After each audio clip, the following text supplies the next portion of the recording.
Esta mensagem que você irá ouvir agora irá impactar a sua vida, irá impactar a vida da sua família.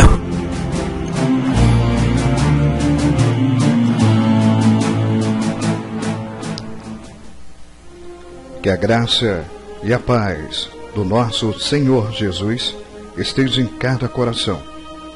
Eu convido os amados irmãos a abrirem as vossas Bíblias no livro de Jó, capítulo de número 14, versículo de número 7. Essa mensagem tem como título, repita após mim, profetize isso na sua vida. Não é o fim. Tá fraco, fale mais forte. Não é o fim. Portanto, assim nos diz a palavra do Senhor. Porque há esperança para a árvore, que se for cortada, ainda renovará, e não cessarão os seus renovos. Portanto, o contexto que nós acabamos de ler retrata a história de um homem no qual a sua fidelidade ao Senhor incomodou por demais a Satanás, levando então Lucifer chegar até o Deus do impossível e falar que se o Senhor permitisse ele tocar na vida financeira de Jó, na saúde de Jó, ele não seria tão fiel como parecia ser. Então o Senhor, com todo o seu resplendor, onisciente de todas as coisas, sabedor de todas as coisas, sabia que a aprovação de Jó seria grande, mas sabia também que Satanás seria envergonhado e o nome dele seria glorificado.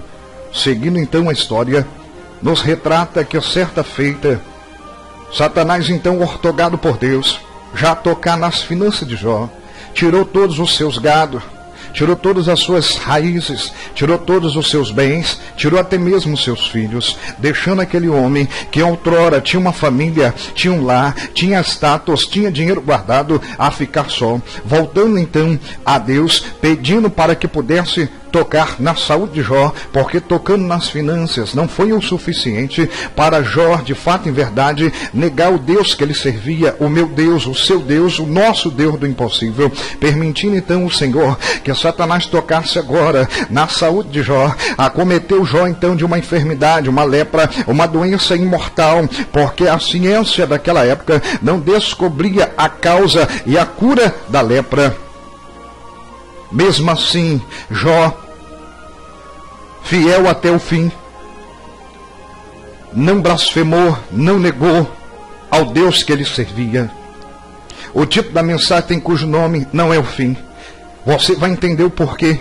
O título não é o fim, e você profetizaram sobre a sua vida. Quando nós falamos não é o fim, é impossível nós não lembrarmos então do meu Deus do céu, é o que é isso, do jovem Jairo. Quando nós falamos de Jairo, falamos então daquele homem que tinha uma filha adolescente, daquele homem que servia ao Deus, o Jesus Cristo Nazareno, e andava por onde ele andava, e caminhava com ele por muitos lugares, lugarejos, aldeias e cidades, mas certa feita a sua filha adoeceu. Então, nesta hora, Jairo já não estava com o Senhor, Jairo estava em sua casa. Estando Jairo em sua casa, chegava até ele a informação que a filha estava doente. Certa feita então, Jairo chega próximo à sua filha, mas não poderia ouvir respirá-la, porque de fato em verdade ela teria partido, ela não estaria mais com fôlego, porque também não tinha mais vida. Chegou então a informação ao Jesus Cristo ressurreto que a jovem Talita, a filha de Jairo, já não estava viva.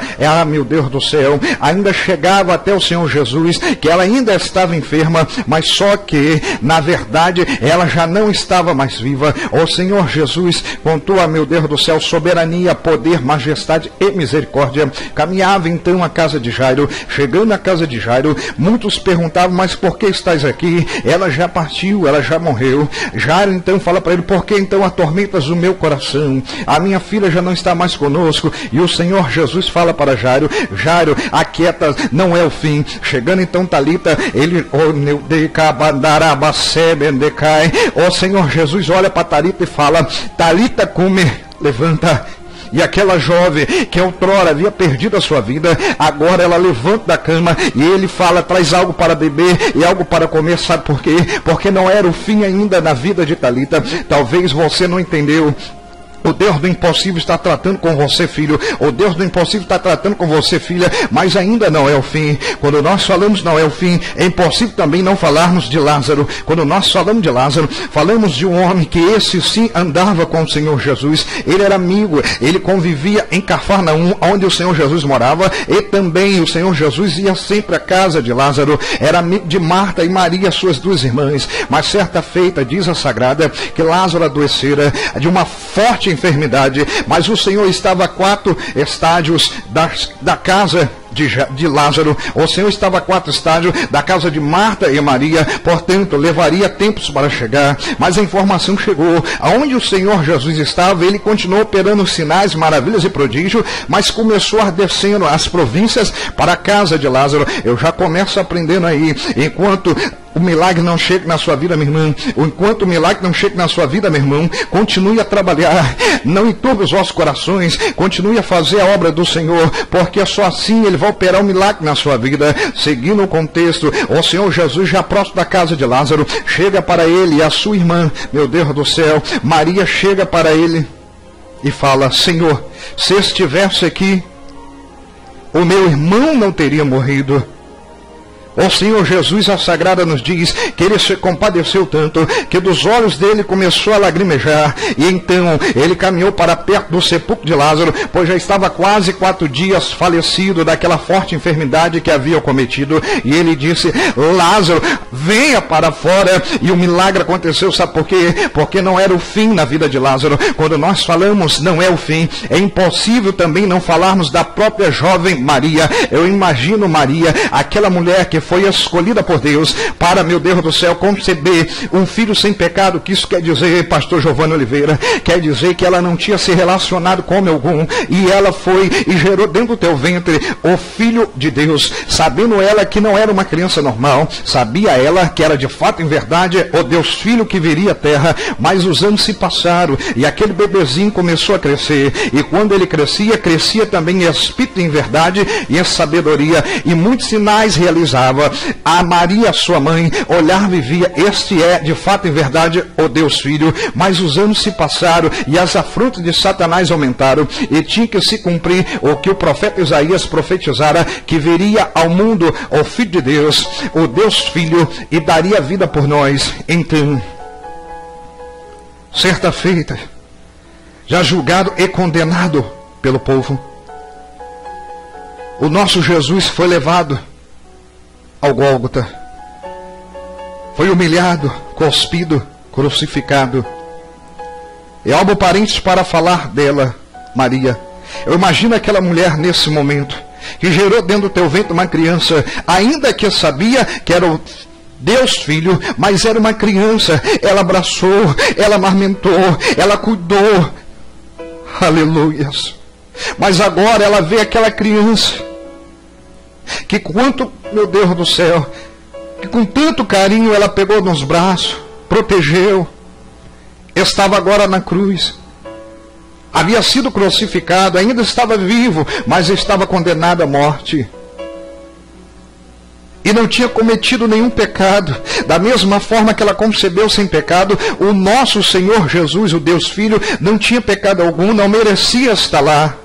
Eu imagino aquela mulher no seu estado depressivo falando: porque isso acontece comigo, ainda que eu tenha outros filhos, não é verdade? Mas o filho no qual o Senhor me deu a minha primícia está lá na cruz, é o Deus Filho. Eu não tenho certeza, eu não tenho dúvida disso, mas ele está lá na cruz e eu nada posso fazer. Eu imagino Maria nesse momento chorando de soluçar, falando: é melhor que eu perca até mesmo a minha vida do que ver o meu filho naquela cruz, o filho que eu carreguei 9 meses no meu ventre, agora sendo morto.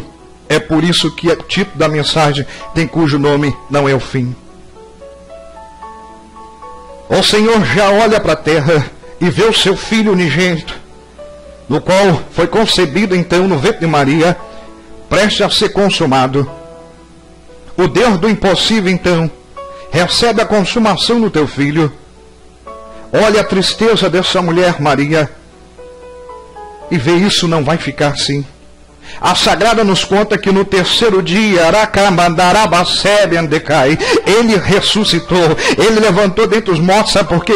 Porque não era o fim para o nosso Jesus, não era o fim para Maria, aquele sofrimento dela tinha que acabar, porque o Senhor conhecia o desejo do coração. Assim será na sua vida, filha. O seu filho está nas drogas, não é verdade? A sua filha está na prostituição. Talvez você, filho, você esteja no mundo das drogas, não é verdade? Talvez você esteja interlaçado no mundo de pecado, nas iniquidades desse mundo, mas o Deus do impossível manda te falar, não é o fim. Talvez você espalhou tantos currículos em várias empresas, fez tantos cursos, não é verdade? Mas até hoje não foi chamado, mas Deus manda te falar nessa hora, não é o fim. Talvez você se relacionou com alguém, e esse relacionamento, você investiu nesse relacionamento e não deu certo, mas o Senhor manda falar, não é o fim. O melhor, meu Deus do céu, o melhor que eu tenho para você ainda está por vir. Talvez o seu problema seja financeiro, talvez você não consegue quitar as suas necessidades, as suas dívidas, os seus débitos. Deus manda falar para você, não é o fim. Talvez o seu problema seja na sua saúde. A ciência desenganou.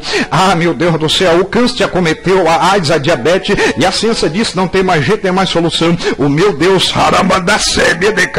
manda te falar que não é o fim. Ele vai te tirar desse cativeiro. Voltando ao contexto da palavra, Jó, ele então foi afrontado por Satanás, mas ele momento algum negou o Deus do impossível, e a Sagrada nos diz que o Senhor multiplicou as herdades de Jó.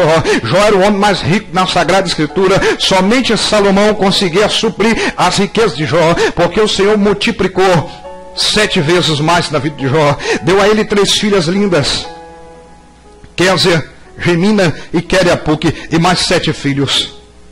Porque não era o fim na vida de Jó. Assim será na sua vida a partir desta pregação. Após essa pregação estarei orando por você. E se Deus é Deus na minha vida, a sua vida não vai ser mais a mesma. Sabe por quê? Porque Ele manda eu te falar, filho. Ele manda eu te falar, filha, que não é o fim. Não é o fim. Não é o fim. Presta atenção. Certa feita, uma cidade chamada Golden Blast, no Havaí, onde muitos surfistas ganhavam vida, ganhavam status, fama e dinheiro, existia um jovem, o Ariston, que ele estava no auge do esporte que ele gostava, porém não conseguia chegar ao primeiro lugar. Ele sempre tirava em todos os campeonatos o 5º ou 4º, o máximo que ele chegou foi o 3º, mas ele gostava, era o sonho dele, é o que fazia ele ficar bem, ficar feliz. O Ariston então começou a competir, a treinar mais, mas certa feita o dia mau chegou na vida dele, o dia da aprovação. Ele trafegava em uma rodovia com o seu veículo e foi cometido de um acidente, e nesse acidente ele perdeu as 2 pernas. Ei, para você que conhece o surf, você sabe que precisa então ter 2 pernas para você surfar, ficar em cima da prancha. Então aquele jovem perde as suas 2 pernas. Então Satanás vai na mente dele e fala, acabou os seus sonhos, os seus projetos, não tem mais jeito, nem mais solução. E ele volta para casa após amputar as 2 pernas e começa a dizer, ei, tire a minha vida, alguém me mate, senão eu mesmo vou fazer, porque para mim não tem mais jeito, não tem mais solução. Mas um belo dia o Espírito Santo, com gemidos inexprimíveis, pega então Wesley pela madrugada, ministra no coração dele, e na ministração o Espírito Santo mostra o Moribug. O Moribug então, uma modalidade de surf que você pode estar deitado, não precisa ficar em pé. Ele acordou reluzente, falou, papai, mamãe, eu quero um more, eu agora vou surfar de more. Deus falou comigo pela madrugada que eu vou surfar de moribug. Então ele tomou posse, e aquele jovem que quando tinha as 2 pernas só chegava ao 5º, 4º, 3º lugar, é o primeiro, meu Deus do céu, em todas as modalidades de moribug, é o mais conhecido, mais famoso, que tem mais status no Hawaii e também no Havaí. Assim o Senhor fará na sua vida. Sabe por que fez na vida dele? Porque não era o fim, não era o fim, não era o fim na vida dele. Eu vou orar por você agora, feche seus olhos.